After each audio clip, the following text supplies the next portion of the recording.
Hi, everyone. I'm Valerie Estelle Frankel, the author of the book The Villain's Journey, which mostly looks at TV and film and big franchises. And I thought I'd take a look at how the villain's journey works in so many post-colonial stories and fantasy novels that we've been writing recently. So off we go.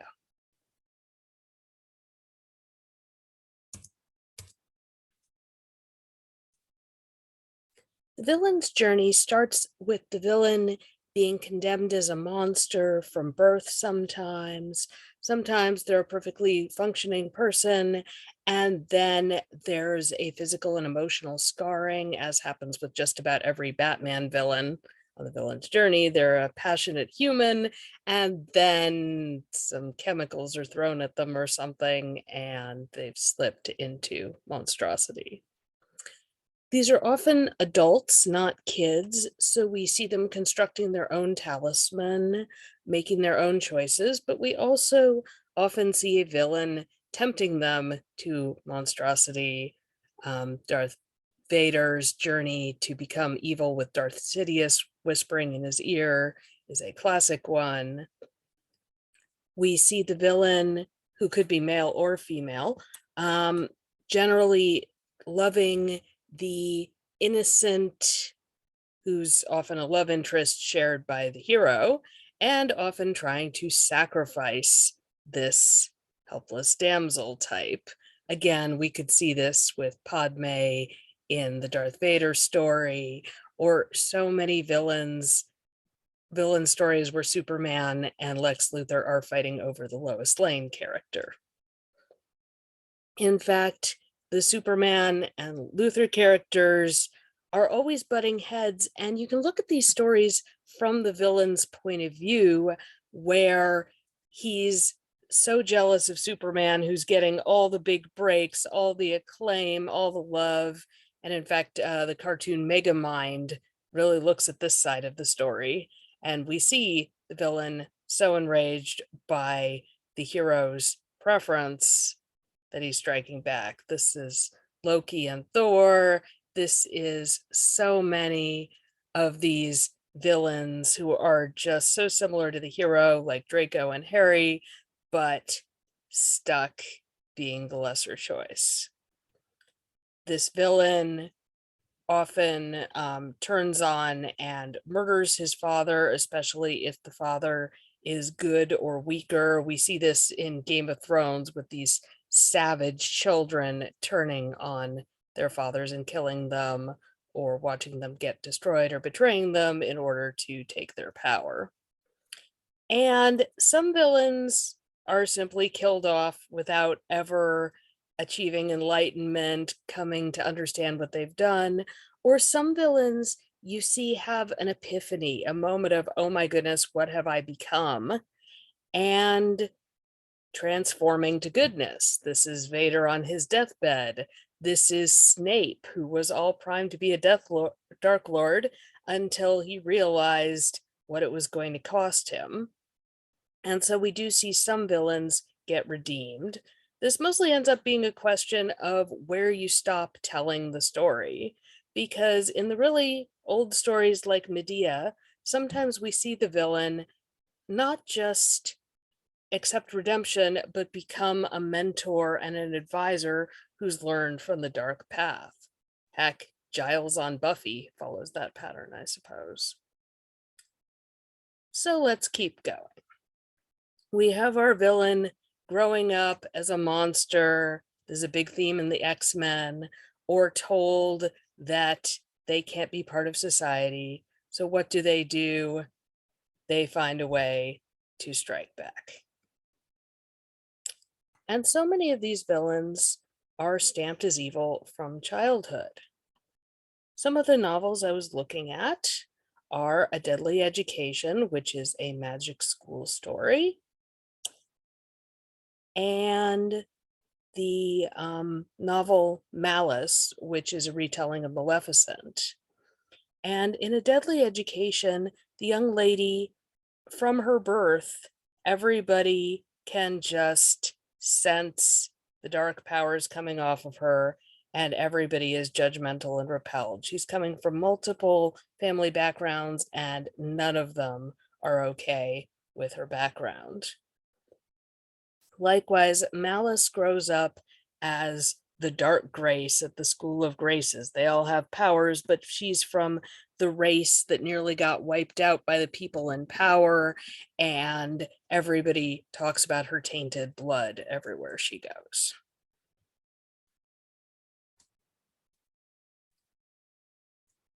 We have the heroine of Sorrowland, told that she's lesser than. She's born albino in a Black community, she's female in a cult, and she runs off to the forest where she discovers she's got her own monstrosity, but she learns to be powerful in the forest. Amazing novel. And then we've got this forced conformity from in Sorrowland when she's growing up in the cult.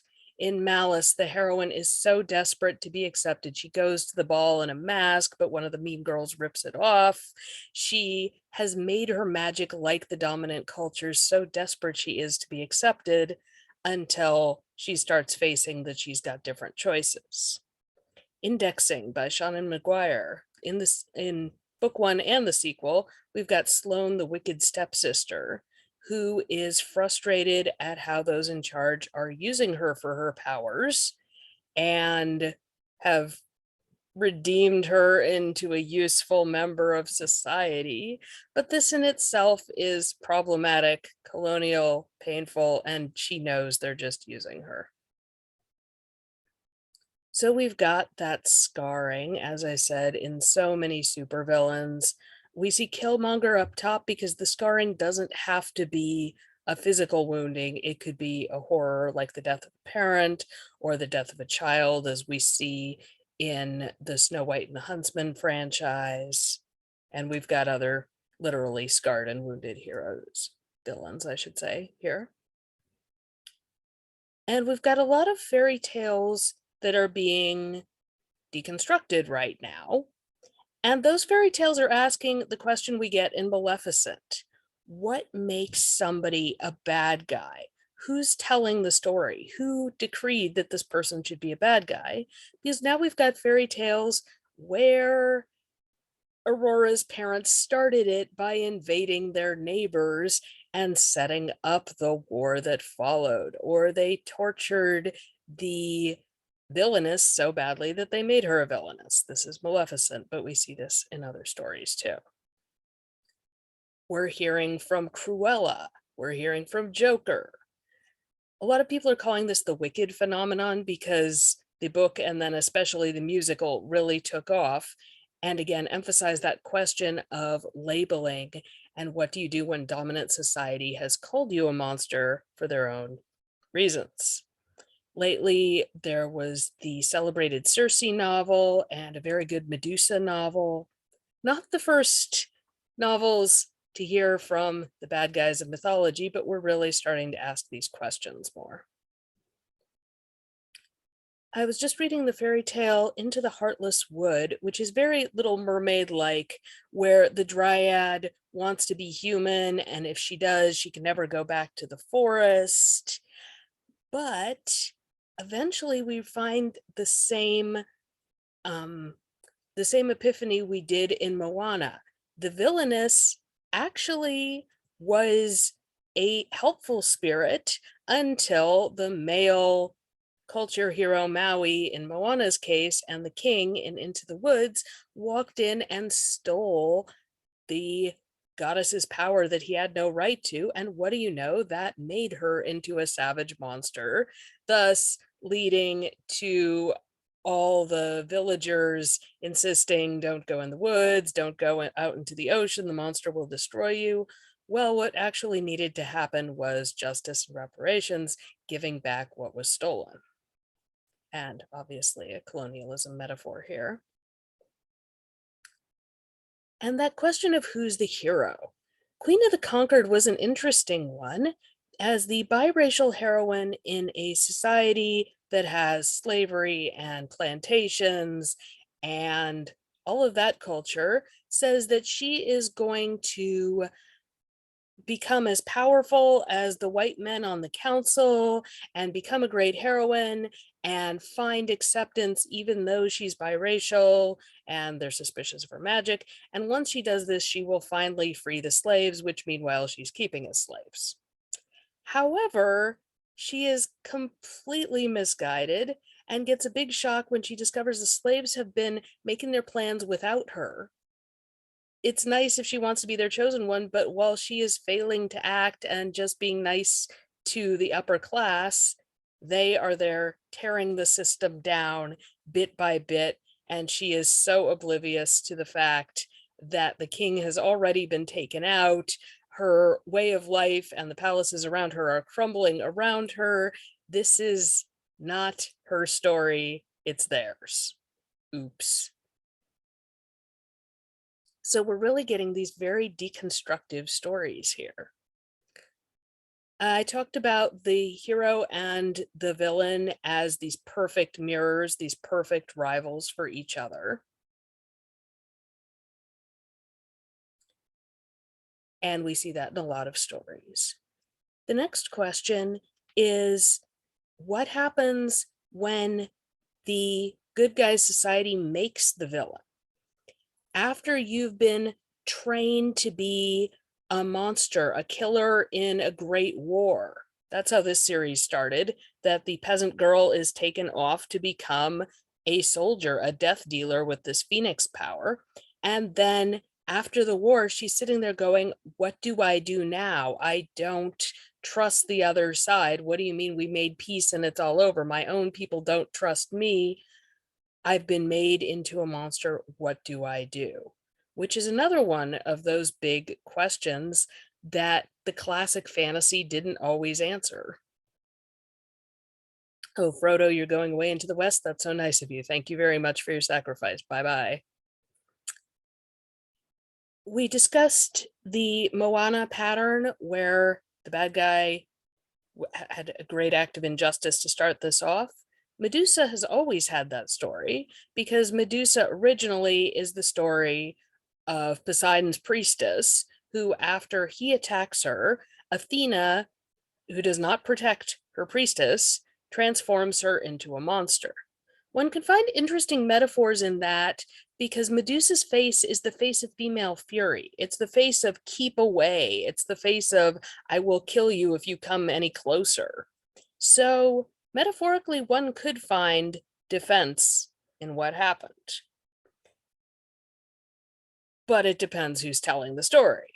One could just tell the story if Perseus goes and hacks the head off a monster. He sees female power and freaks out and has to take it away.